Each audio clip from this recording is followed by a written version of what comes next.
May ayusin tayo dito mga boss. Sira yung charging pin. Hindi na natin ibabalik yung charging pin ito. Masisira lang lalo. Maglalagay tayo ng wire. Ito, maglalagay tayo nito. Dito natin yung dedirekta. Tapos yung pinakaulo dito na. Dito nyo yung sasaksak. Yan. Hindi na natin ilalagay dito yung charging pin. Dedirekta na natin yan dyan mga boss. Teka, tingnan natin.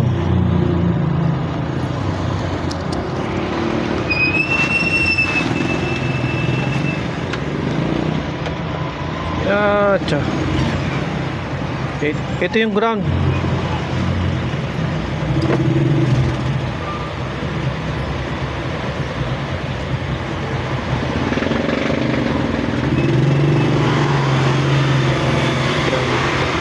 Tapos yung positive nito, ito. Yun yung positive niyan papunta rito. Dito na tayo magkakabit. Hindi na rito, masyadong masikip.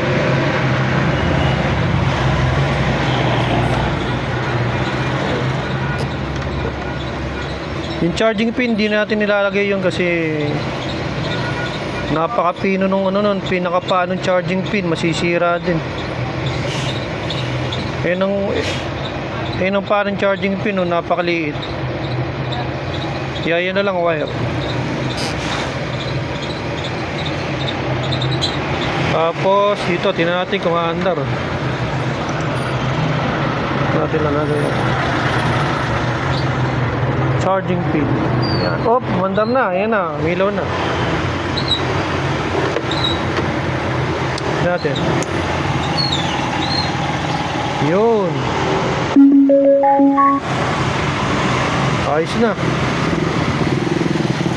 Ayos na mga boss. Charging pin. O yan. Okay na yan. Okay na ulit. Thank you mga boss.